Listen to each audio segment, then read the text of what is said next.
Kwajema Charles Ben Longwe akuti amene amadzoza ufumu aliso ndi mphamvu yovula ufumuwo.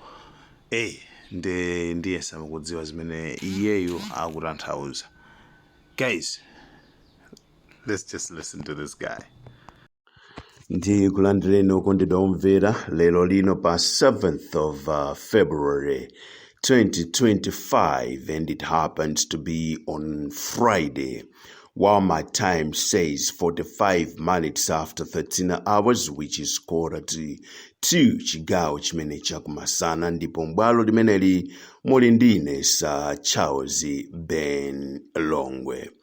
Ndikulandireni motelomo kuno ku University of Hard Knocks kumene timaphunzitsana zinthu zikuluzikulu zokhuzana ndi dziko. In other ways, kumene timayankhula zinthu zokhuzana timene pa chizungu amati country affairs, zinthu zokhuzana ndi dziko. Makosana chimene ndingayankhule pano lero ndi chinthu chona kuti chikhala clear, sitidusa mwambiri yayi. Ndichona kuti dziko ili ngati sili kuyenda bwino, anthu amasintha zochita. Ngati simukusintha zochita, nde kuti dziko sizayenda bwino. Chifukwa nthawi zina you might not know, simungadziwe kuti wakuyandi ndani. Mwaona, mikwiyo ya anthu imapangisa kuti zinthu zina zisayende bwino. I have been in the village whereby anthu ena ake kukwiya ndiye ena ake mwina abwera kumudzi kuja, ndi abwera mwa matama kwambiri, nde kuchoka mwa matama, ndikwasiya anthu kumudzi kuja kudandaula yokukwera galimoto yawo vu, ati akupita kuyenda mtunda 1 km ukapeza kuti galimoto ija yafa. Nde kuti zimathandiza kuti anthu amene unasiya mwa chipongwe aja awasiya atakwiya, atakhumudwa nawe, sana kuloze koma akwiya. Chifukwa chimenecho galimoto imatha kufera panjira, ulendo umatha kufera panjira, ntchito imatha kuthera panjira, chifukwa wakwiyisa anthu ambiri, kapena wakwiyisa anthu amene sunayenera kuwakwiyisa. Mwina nthawi zina zimakhala chifukwa cha matama, kuzikuza ndi kuzimva kuti iwe ndiwe. Mwayiona imeneyo, taonapo anthu amatama mtunda wawo umene amayenda kuyenda waufupi kwambiri. Kuchita bwino kuyenda mtunda waufupi kwambiri, matama ndikutha. Mupite m'Baibulo ku mafumu, mukamve za ufumu wa Omuri ndi Zimuri. Omuri ndi Zimuri anali mafumu. Fumu inayi chifukwa cha matama inalamulira 7 days kusankhidwa kukhala mfumu, ndikulamulira koma 7 days yokha chifukwa cha matama ndikuchotsedwapo nzake ndikutenga ufumu uja. 7 days. Omuri ndi Zimuri. Muchite browse pa internet panupo, mungochita Omuri ndi Zimuri, King James Version ikupasani za Omuri ndi Zimuri. Olompite ku mafumu mukafufuze ufumu wa Omuri ndi Zimuri. Mungoyambira pa 1 Mafumu chapter 12, 13, 14 kumapita huko. Mukapeza kuli mafumu achina Asa. Mukapeza mafumu kumene kuja achina Rehoboam, Jeroboam. Kuchoka Solomon mukapeza Rehoboam, Jeroboam, mukapeza mfumu Asa, mukapeza mfumu ndani uyu anakwatira Jezebel. Mukapeza mafumu, mukapita patsogolopo mukapeza mafumu awiri amenewa, Omuri ndi Zimuri. Mmodzi mwa mafumu amenewa adalamulira 7 days chifukwa cha matama, ufumu udathera pamenepo. Fumu Asa inaliopa Mulungu, inalamulira nthawi yayitali. So let me tell you something. Ukakwiyisa anthu ufumu supitirira. Ukakwiyisa Mulungu ufumu sosupitirira. Zimenezo ndi zimene zinachitika ndi fumu Sauli. Fumu yoyambirira ya Israeli, imene Mulungu adasankha yekha kumuza Samuel kamuzoza amene akhale mfumu. Anamuzoza. Atamuzoza opangatu kuti munthu akhale mfumu anali Mulungu. Koma ukapeza kuti nkuluja chifukwa cha matama ndi kuzimva ndi kuzikuza, zimene zinachitika nzote asanafunenso kumamvera amene anamuzoza ufumuwo. Ngani makhala poti amene anakuzoza ufumuwo ndi ndani? ndipo iweyo kuyenera kumvera ndani. Pamenepo ndi pamene pamavuta maufumu a dziko lino lapansi. Amene amakuzoza ufumu amakhala ena, amene umakamvera pa ufumu wako amakhala ena. Ajana kuzoza ufumu aja umatenga ngati kuti useless people can't tell you anything, iweyo life goes on, zako zili bwino. Koma ikafika nthawi iso ngati yomweyi yona kuti anthu aja supana kufunikira kuzozeso ufumu uja upitirire, ndi pamene supano mayamba kumagawano ndalama kumapanga za chinyengo zimene sudachitepo chiyambire. Cholinga choti anthu aja akopeke chifukwa cha kakhobiri ukuwagawira kaja. Mwayiona imeneyo? Nemukapeza mafumu ngati mfumu Asa adalamulira, mfumu Sauli Mulungu adakwiya naye nakuzoza kukhala ndi mfumu, koma taona zimene wachita. Atauzidwa kuti akamenye nkhondo kwina ndipo akaphe zonenepa zonse ndi anthu onse kumene kuja, Sauli anabwerako ndi mfumu Agagi. Kumufunsa kuti mfumu Agagi inali mfumu yokongolako basi, sakadayipha kumene. Anabwerapo ndi ng'ombe zonenepa, anabwerapo ndi nkhosa zonenepa, ziweto zonenepa, ndezimanga nazilira. Samueli anafunsa, ndikumva kulira kwa ng'ombe, ndikumva kulira kwa abulu akuti zonenepa zonse ndatenga. That is greediness.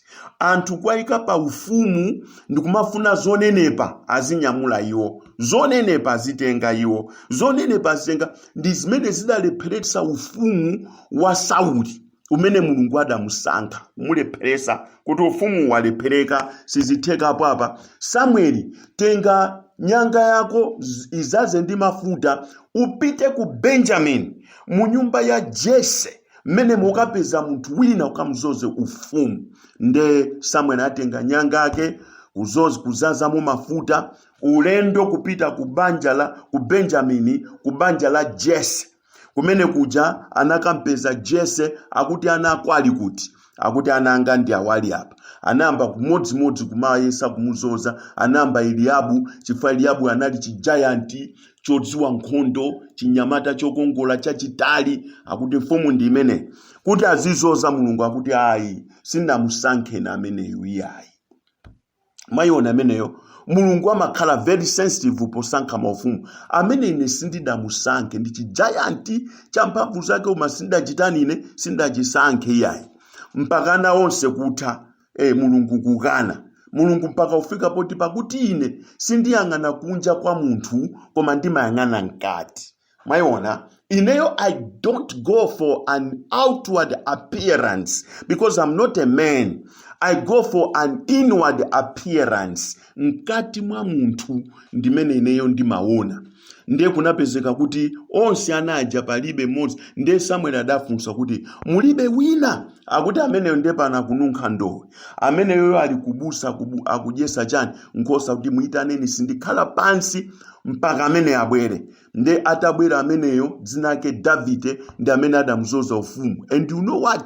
Ufumu wa Davide unakhala mpaka na ukalamba wake wonse. Ndipo Davide amachita kuchallenja, mukawerenge Masalimo 118 verse yake ya 17. Davide anayankhula mauna kuti kufa ine sindizafa, kufikira ndizalengeza ntchito zache za Yehova. Pachizungu akuti I shall not die but live and declare the works of the Lord. Chifukwa choti iye amayenda mu ndondomeko mukumvera Mulungu, sadafe mwansanga mpaka nafa ndi ukalamba, pajapochita kumpezera abutu atsikana okuti sanagonepo ndi mamuna ndikumantembenuza, tiatembenuzire kumadala, ali tu mfumu pamenepo tiatembenuzire kumadala, tiatembenuzire mpaka kumwali. Ali mfumu, anafa ali mfumu, anayikidwa ngati mfumu. Mayiona imeneyo. Now let me tell you something. Ndiyo nena kuti ufumu ngati wafika po kuti waiwala kumene udachokera, ufumu wauiwala kumene udachokera, umayamba kuyenda ngati zeze, umayamba kuyenda ngati anchona. Ukamba kuyenda ngati anchona uli mfumu, uziwe kuti zako zada, whether you like it or not. Mayiona ameneyo. Zimene ndikuyankhulazi, Dr. Lazarus McCarthy Chakwera, being a man of God, knows very well kuti ndimene zimayenera kukhalira. Azimuli ndiwo muli, modzi mayi ofumu udatha 7 days. Sauli ufumu udathera panjira. Chifukwa chani? Anaphwanya ma protocols kuyiwala kumene ufumu udachokera kuti udachokera kuti. Dzulo ndi mamuyankha mbale wina Nandi by his name. Ndikumuza kuti my friend, there is one thing imene ife timayiwala. Ndionena kuti pakati pa anthu osankha mfumu ndi mfumuyo amakhala ofunikira ndi anthu amene amasankha mfumu. Chifukwa choti mfumuyo imachokera pakati pa anthu ndipo anthu amapanga decision tisankhe awo akhale mfumu. Mwayiona imeneyo? Ndiye munthu uja akakhala mfumu ndiye amakhala nongati kuti ofunikira ndiye uja kusiya anthu amene adamusankha pa ufumu. Ndi zimene zikuchitika mu dziko lino la Malawi. Mukamvera ma audios ambuyo mwa 2 days 3 days abire malata akunena kuti tazipangani communicate ndi anthuwa, muzilumikizana ndi anthuwa. Upresident wa mtundu wanji osalumikizana ndi anthu. I quote that statement.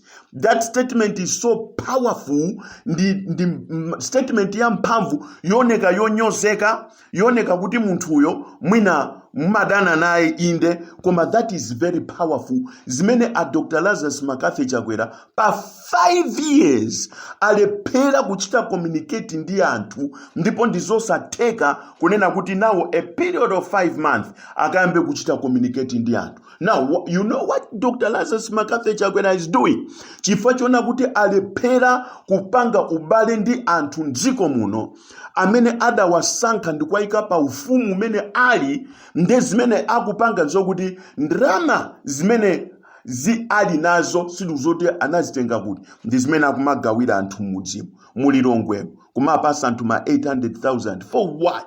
That's not good governance, my brothers and sisters. A good government imaganiza kuti kodi anthuwa apangidwa oppressed party. Tikagule chimanga tichike mu Admark, chimanga chija anthu azigula mu cheaper. That's it. Mwayiona imeneyo? Distributing of money, finances in a country whereby that money has fallen so terribly shows poor governance. Zimaonesa kuti bomalo silili bwino.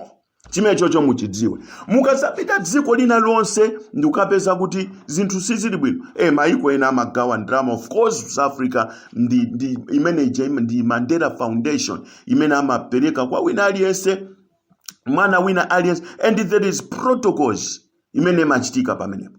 Pali ndongosolo labwino limene machitika mepo. Ana obadwa kumene azilandira kena kake mpaka nafike 21 years. Pasapezeke mwana olephera school.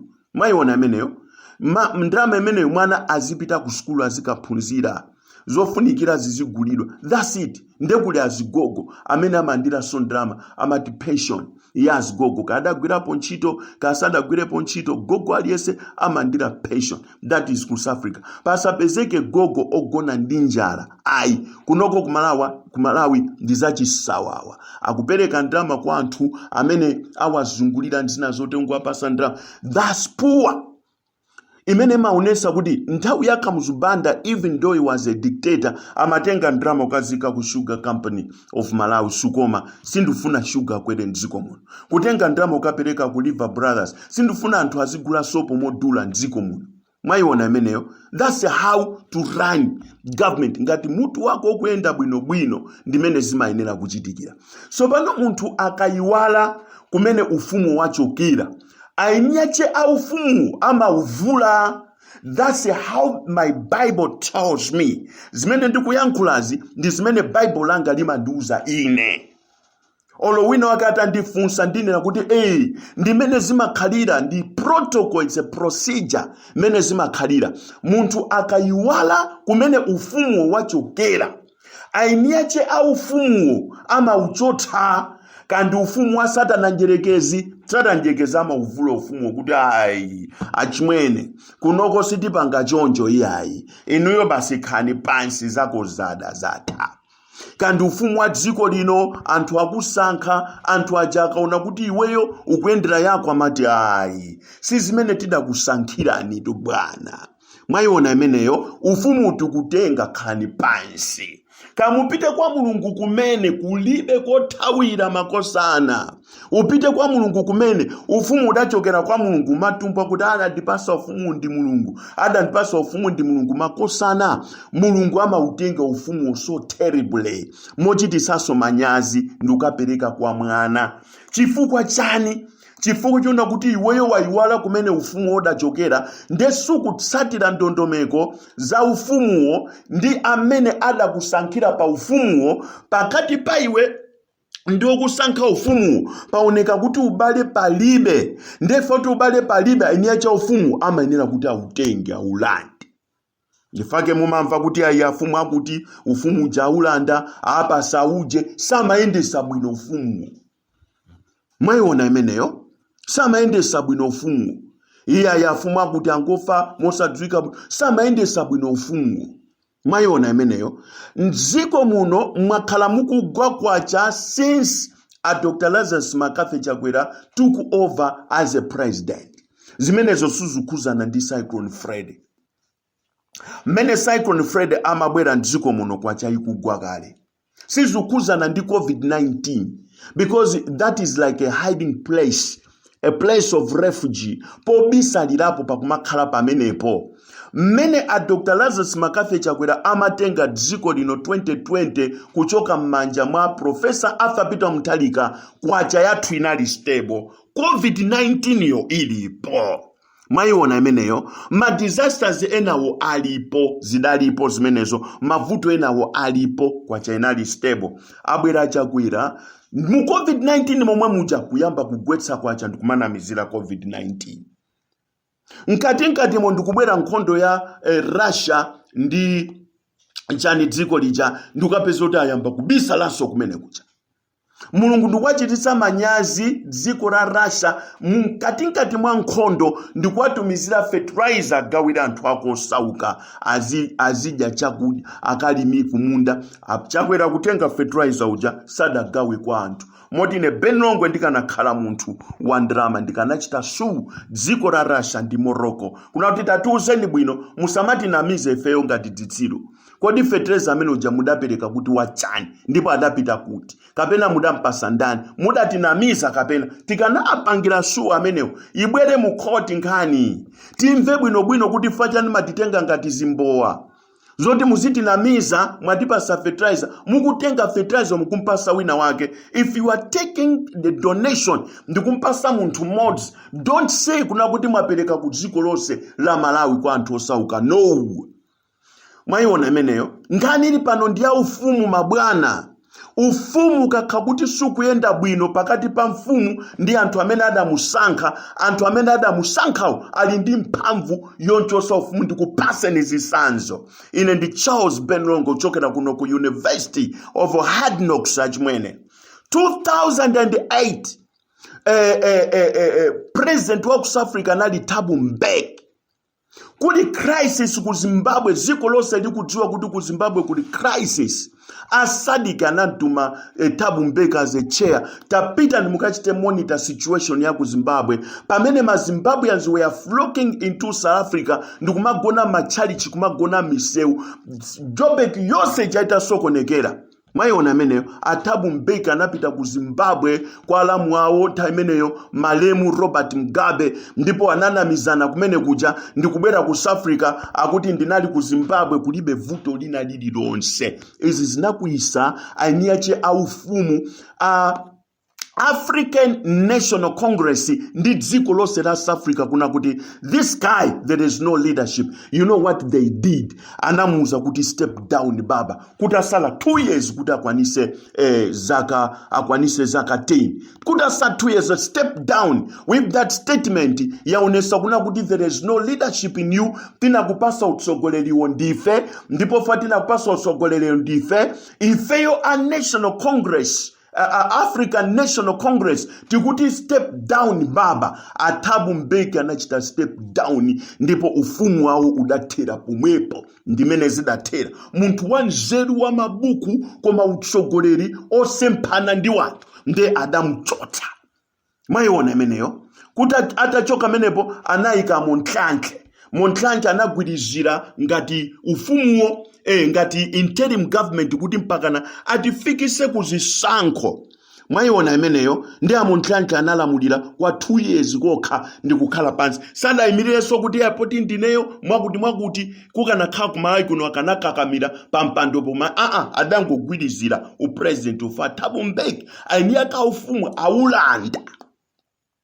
Ndimene kumapangika zisankho a Jacob Zuma ndikutenga so ufumu umene uja kukhala president. A Jacob Zuma enda afika pena pake zatsamwanso zikuoneka ngati za corruption zimene zimachitika anthu ena amaziona. Gulu lomwe lija la African National Congress la chipani chawo chomwe linana kuti no baba izi sizimetida kusankhirani step down, anachita step down kuti asaso 2 years.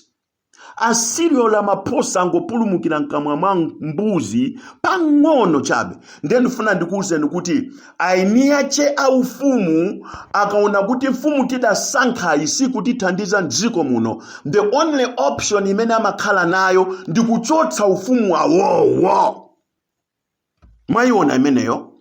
Nde anthu akayamba kunena kuti ufumu tufuna tiutenge tiubweze tichotse tisankhe anthu ena kuti azichita zinthu zofanana ndife, ndi pamene sono mfumu ija yolakwa ija imene sikuchita bwino ija imayamba kumamanga anthu.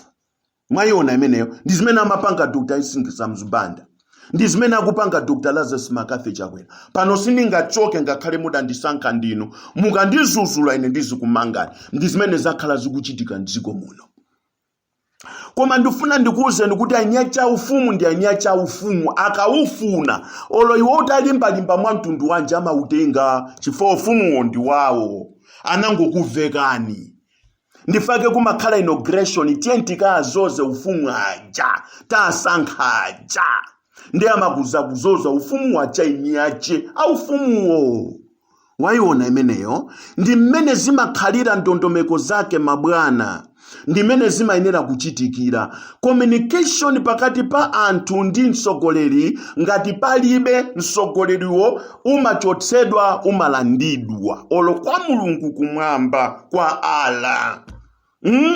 Kumachitika zofanana zake zomwezo, kulibe ufumu okakamira kuti uyiyayi. Ndezikanakhala choncho a Hastings Kamuzubanda aja akanamwalira ali mfumu be ya dziko lino. Koma chaini yache anati ayi si mmene zimayenera kukhalira mabwana, ufumu utitenge. Ndi adautenga ndikuwapasa Dr. Bakiri Muluzi.